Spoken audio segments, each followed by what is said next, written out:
When you said, "I do," you expected your marriage to last forever. You envisioned growing old with your spouse, holding hands in your rocking chair on the front porch. You meant every word of it, till death do us part. You never imagined death would come so soon. Being widowed is devastating at any age. How do you go on without the one you've loved the most? How do you face the challenges of daily life when your heart is broken into a million pieces? How do you find hope when you've lost love? Welcome to the Dr. Gloria and Dr. Heidi Show. This show is brought to you by the Open to Hope Foundation with the mission of helping people find hope after loss. And now, Dr. Gloria and Dr. Heidi. Hello, I'm Dr. Heidi Horsley, and this is my mom, Dr. Gloria.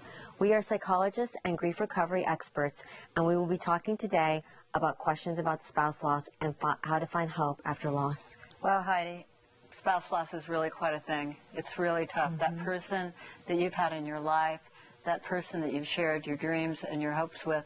You know, I haven't lost a spouse, but you lost your brother, and I lost my son. And there are some similarities in that these are the people that we have had at the breakfast table, and that we have shared these things with, that we've built a life around, that we've had chores with, that we've done things together, that we've had hopes and dreams. And spouse loss is a really difficult thing. I remember one of my friends told me when her husband had died that it's the worst thing that could happen to her in her life. There were so many things that she missed. Absolutely, Mom. I mean, I feel like our spouses are parallel travelers in life with us, and we do so much with them. We, like you said, every day we're with them. I've been working with 9/11 spouses that have had someone die in the Trade Center for 10 years, and I can't even tell you what it has meant for these people to lose their life partner. And not only do you lose the person that you love, the love of your life, you lose your future, and your future with them.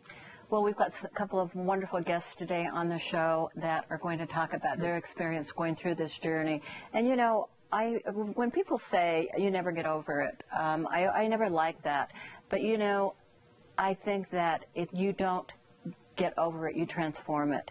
And the people that we have on the show today have transformed themselves and their lives into doing amazing things. We've got Alan Klein on, and Alan Klein is a jollyantologist. We'll have to ask him about that. But he has written how many books, Heidi? He's written 18 books, and I love what he's going to tell us today because he has used humor to cope and talks about the power of humor.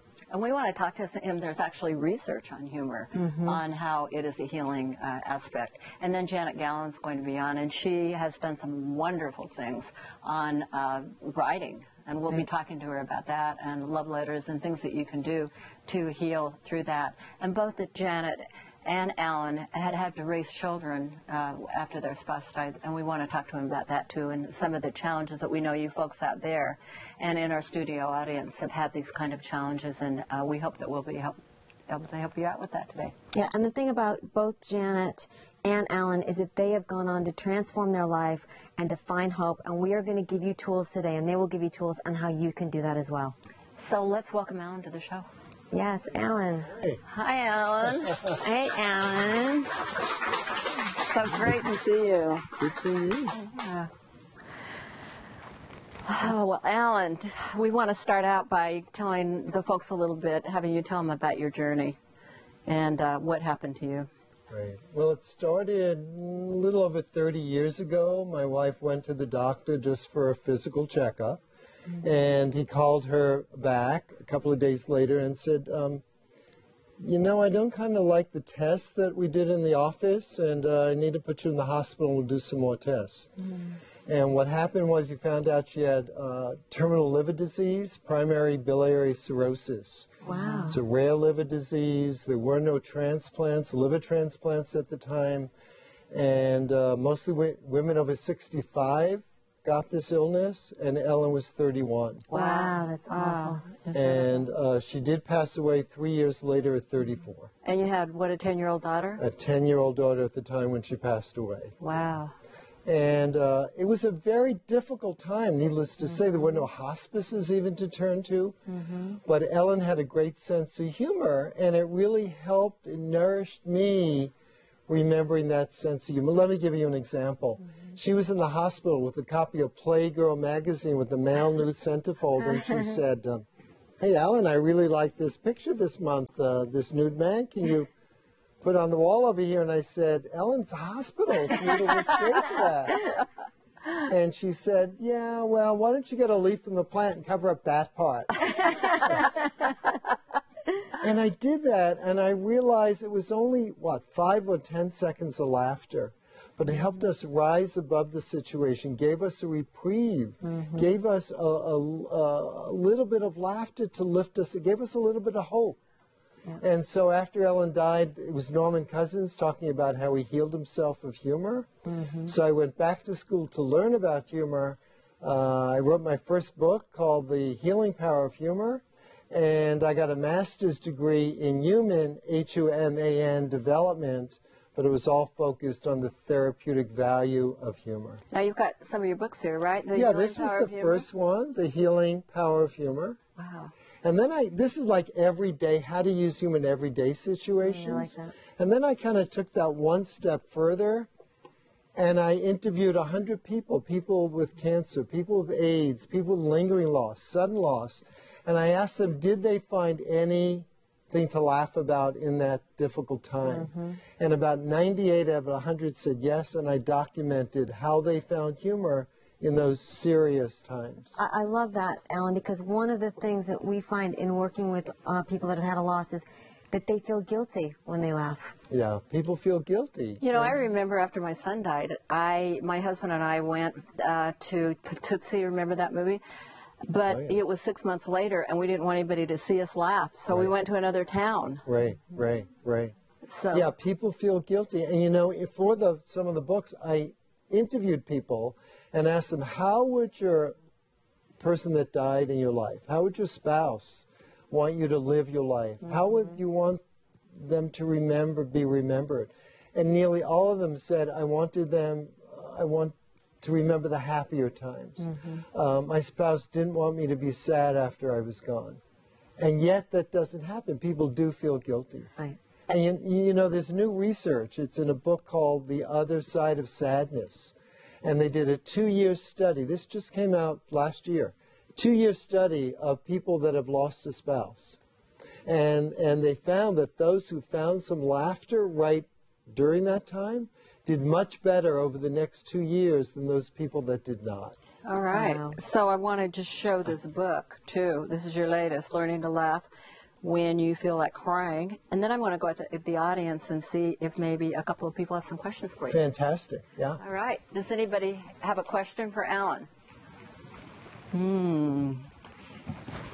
No questions for Alan about laughing? Beverly, you're a great laugher. I think sometimes for me it was hard because the laughing turned into tears. But it was also healing. We had 2 daughters who were teenagers, and sometimes we would remember something about their dad. And by being able to laugh about it, it let us cry about it. Right. And I was wondering if you could talk about the tears aspect of it. The what aspect? Tears. Tears. Crying. Tears and laughter are very close. You know, I think Gibran said they come from the same well. They come really down deep. The laughter, you know, ha, ha, ha, and the tears. And it's okay to cry. You know, it's okay to laugh. It's not like one is wrong and the other's right. So they're both very therapeutic. And the interesting thing to me, there was a study done showing when people cut an onion, they cry. There's no toxins in there. But when you have an emotional experience and you cry and the tears, they're getting some of those toxins out. And the same thing when you have a good laugh until you start to cry, there's toxins in those tears also. So it's both of them are really very valuable in loss. And you know, I think somebody up above, whatever I don't know what your religion is, but whoever it is, I think, has provided laughter for us to get that toxins out, to get in balance again, because the grief is kind of out of balance, and it draws us back to being balanced. So it's very laugh and cry. They're both valuable. So what do you think, I have a lot of women who say that their brothers, their fathers or whatever who've had a loss, they can't get them to laugh. How do you get guys to do that? How do you get people happy again? Well, I don't. Were you happy? How long did it take you? No, it was like this only time in my life when I felt my heart was breaking, you know. It was very difficult. But I kept remembering my wife's humor. I kept remembering the good times we had together. I realized I had a daughter. How are we going to live our life together? And so one of the very first thing, I think within the next couple of months after my wife died, I said to my daughter, we need an adventure. And we went on an Alaskan trip on the ferry system, the rafting, the seaplanes, and we still talk about that. It was a bonding time. It was a time to forget about what happened for 3 years. It wasn't a time to forget about talking about Mommy. You know, we did that. We still do. Oh, Mommy would say this, or, you know, or we don't know how to do something. Well, what would Ellen do? And, right. You know, because she always had such a great sense of humor. How would she lighten this up? Right. Oh, I like that. So it's not, I think you said something before about forgetting or trying to get over the loss. Right. I'm glad we don't get over the loss because Ellen is always with me. She's here right now, folks. Right. You know, she is here. And all these books you've written, have they mainly been connected with laughter and dealing with it? And, A lot of them, and a lot of just uplifting, motivational inspiration, That's great. but like learning to laugh when you feel like crying. Very simple. I didn't want a lot. You know, I've read grief books, and they're usually 300 pages and tell you how difficult it's going to be. So this is really lighter and helps you move the 5 stages: losing, learning, letting go, living, and finally laughing. Thank you, Ellen. It's been so great having you on the show today, and I hope everyone will get your book, and Thank you. I hope they'll do that healing laughter, and We could all laugh. and also they can go on your website and find out where you're going to be presenting too. Exactly. So Yeah. that is a great thing. Thank you. Great. Ellen. Thank you. Thank you, Ellen. Thanks. Well, Heidi, it's been great having Alan on the show, hasn't it? It has. I love that he's talking about laughter as being therapeutic, and he's normalizing it and talking about how laughter and crying are very similar. Right. And what is it you say about babies and adults? I remember Yeah, when you this give a is- talk, you say something about Well, it's that. interesting. The research shows that babies laugh on average 300 times a day, and adults only laugh on average 20 times a day. Wow. And like Ellen is saying, we need to laugh more in life. We And- need to express our emotions more. Right. Gets up that those endorphins and does a lot of great stuff for you. So hope you folks out there in the audience and in TV land will find, get some funny movies or something. So Heidi, our next guest, Janet Gallen, is another person who is a bereaved spouse many years and has gone on to do some things and some transformational things. And we're going to be interested in talking to her about writing today. So listen, greet Janet. Okay, very All good. right. Hi, Janet. So good to see you. Hi, Janet. Okay. All right. Yeah. Have a seat.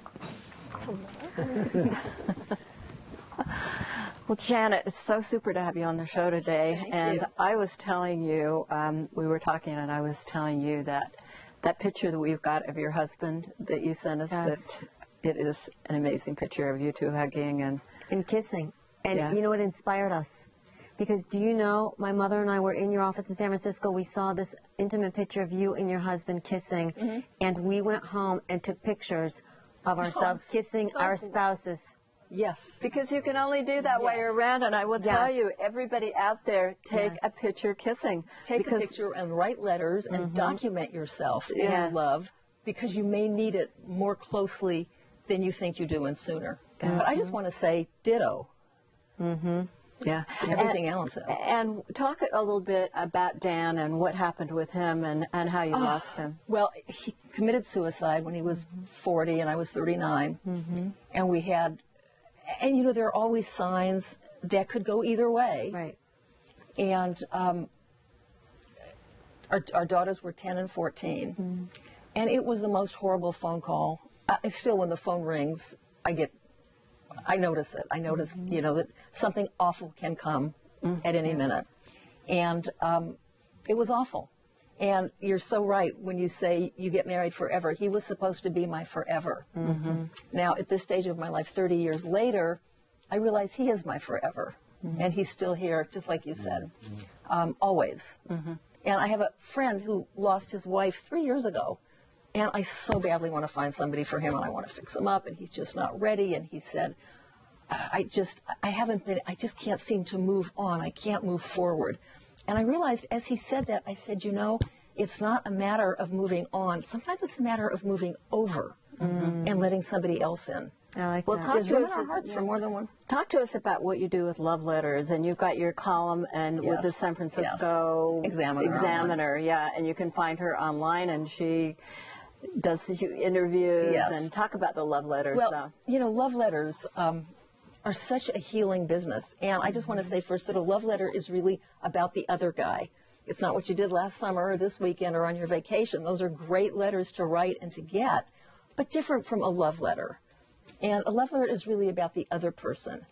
And, you know, I like to say, you want to say what you feel while you still have the chance. You have the chance after somebody's gone still to write a really beautiful and meaningful letter. Where do you mail it? That's a good question. But you can mail it to yourself. You can mail it to the children. You can mail it to friends. You can mail it to heaven. You If that is your belief. But, you know, but I like the fact that they land somewhere and they get opened by someone, and they get stuck in some treasure box. Yeah. And what you can't do is write the letter after you're gone. And how sad to leave nothing behind for other people to see. And the real advantage in this in particular is when you're writing a love letter, you don't have to feel unqualified love for somebody. I mean, there are difficult moments in a relationship, difficult moments in some, obviously, in marriages. But for the sake of the love letter, you're focusing on only the positive. You're letting the garbage slide by for now. And as you're writing down everything wonderful about somebody else, you are just bathing in the positive. And you will see that your breathing changes and you're smiling and something clears. It's wonderful. So you can do forgiveness letters. I think forgiveness letters you have to be careful because you have to forgive without saying, I forgive you. It's a little righteous, I think. Well, and I love that you can do this whenever you want. And also there's often so much unfinished business, especially if it's a sudden loss. Yes. And That's to be horrible. able to say our final goodbyes and say things we wish we had said. Yes. Absolutely. Yes. Well, Heidi, I think we've got the audience for just one question because I want to go out to the audience. I'm going to surprise you because there's somebody in the audience who told me something today that was so touching about love letters. I wondered if you would tell Janet about it. Sure. You want to tell us your name, Marcus? Marcus Redding. Yeah. And my father, actually, when he passed away, my mother had a hard time getting over his departure. And I never knew about this, but when my father was in the Korean War, he wrote love letters to my mom, and she brought those out, and that helped her heal. Yes. And she shared them with me, and that's the first time I'd even heard about it. Thank you, Marcus. I think that's a tremendous story I heard today, and it's actually Heidi's husband, and I talked to him about it today. It was amazing.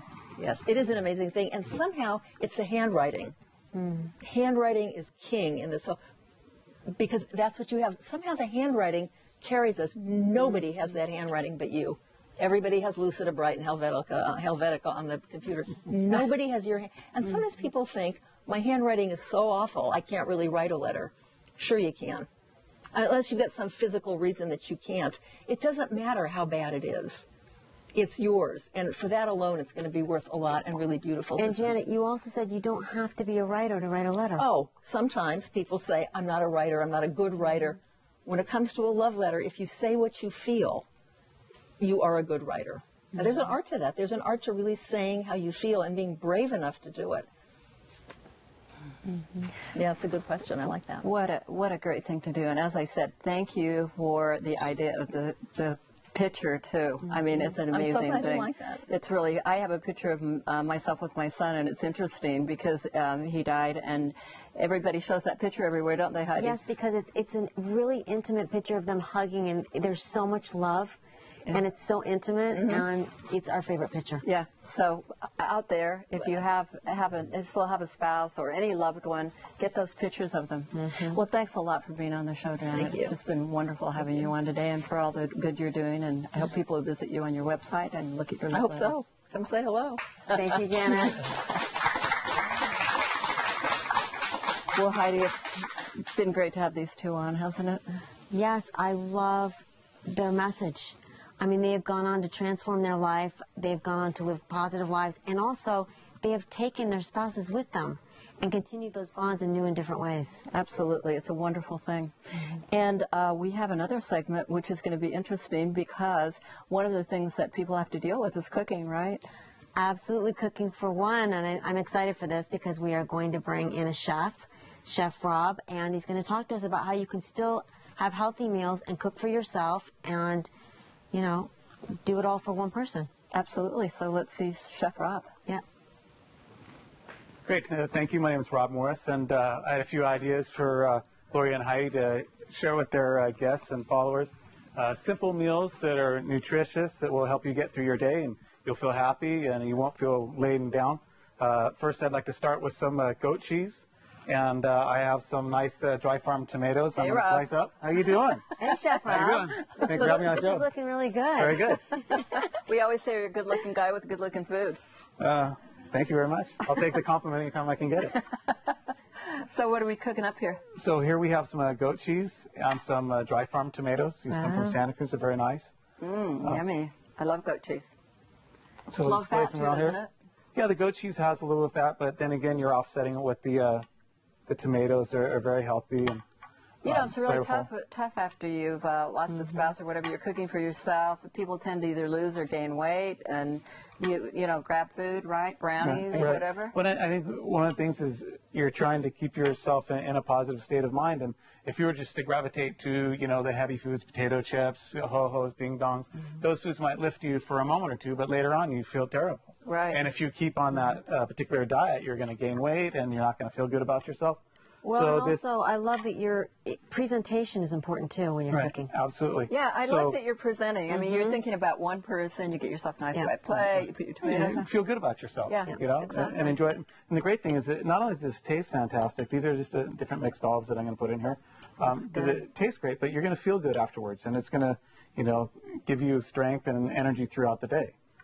So here I have little olives in here. I'm going to season with a little bit of salt and some pepper here. Yummy, yummy. And then a few basil leaves. I'll just tear them up over here. And then what you could do is you could put this in the oven for a couple minutes and just warm it up slightly. Oh, I like warm And there you go. Mm-hmm. And a little bit of balsamic vinegar over the top.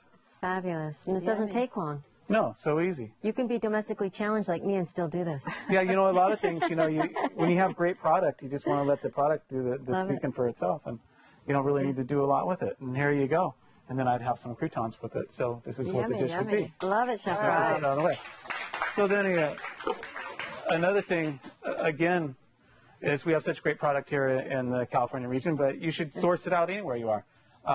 And let me get a bowl here. I like those words, source it out. I do too, because I live in New York City and I want to have a meal like this. Again, you know, wanna the source food it that you're out. putting in is the energy that you're going to use throughout the day. So Right. you need to. This is some quinoa, which is a Peruvian grain. Quinoa. Quinoa, yeah. And I have Where do you some. buy that, Rob? You can get it in most stores these days. I know Whole Foods and you know, the natural food stores carry it, but I think even Safeways and your, you know, more common traditional stores carry it as well these days. It's pretty common now. I had a little bit of broccoli, some sugar snap peas, a little bit of corn. In this case, I grilled the corn in its husks. Oh, very nice. And then shell it later. Some almonds. And then I have a little bit of lemon zest and lemon juice. Ooh, yummy. I have a little bit of curry powder. Okay. Right here. And here I have a little bit of arugula leaves. And again, I like to mix the foods up. That you're not eating potatoes or cheese or meat. You mix up the types of foods that you're putting in your system. And then a little of olive oil. And again, oil is okay. Just not, you don't want everything swimming in it. You know, you need to have oil, just not tons of it all the time.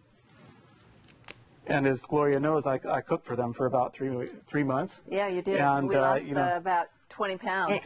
And you said you've never eaten so much. They've never eaten so much. They were full. And feel so good afterwards. Yeah, and we always had a snack every 3 hours too. Right, it was amazing, and I couldn't believe that I was serving them so much food.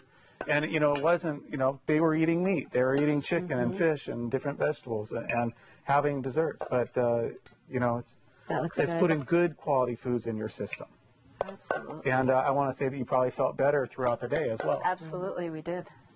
Someone said if you want to feel better quickly, prepare a meal like you're going to have somebody over.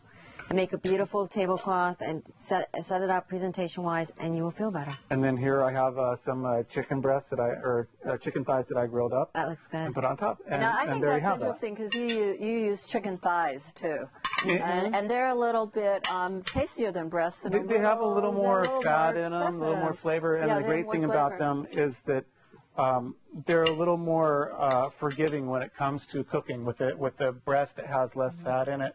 And when you get past a certain point, it dries out and gets chewy. And I could make those for a couple of days and put them in the fridge. Absolutely. I certainly do that. And then one other dish that again, something quick, and this seems so simple, but it's just so delicious, so Love good. Strawberries. And my mother took credit for this dish for 35 years of my life until I learned it was my grandmother's dish. And so what we do is I have some sour cream. And just put that on a plate here. Sour cream. Sour cream. And then just slice some strawberries up on top of it. Okay. And then we'll put a little brown sugar on it. And I served this in my restaurant for years, and it was kind of like a joke. Like, people were mocking me, like, put a little talent into the food, will you? Okay. And then they'd have it. And it's like, it's funny that it's so simple. I would not. So easy to do. I would not even think of putting sour cream. Just a little thing of sour cream. Right. That's kind of a festive thing. Just a little bit of brown sugar on top. Wow. And not a lot. I'm gonna have to look how quickly these two dishes were to put together. Yeah. They're very healthy. They have great nutrients. You're going to enjoy it, and you're going to feel great afterwards. That's great. Well, I want to tell everybody that they can go to opentohope.com, and they will find your recipes here for what we've got here. And for our studio audience, we've actually got the recipes out for you in the hall. Excellent. So it's a great thing and wonderful. And we want to thank you for being on the show today, Rob. It's been Thank you so much. It's always been a joy Thank cooking you, for Chef you. Rob. And sharing and spreading love. And thanks to all our other This has been the Dr. Gloria and Dr. Heidi Show, brought to you by the Open to Hope Foundation, with a mission of helping people find hope after loss. Dr. Gloria and Dr. Heidi invite you to visit them at opentohope.com, where you can listen to radio shows, watch Open to Hope television, read articles, and view books. Also, join them on Twitter and Facebook and put your events on their international calendar. Thanks for watching.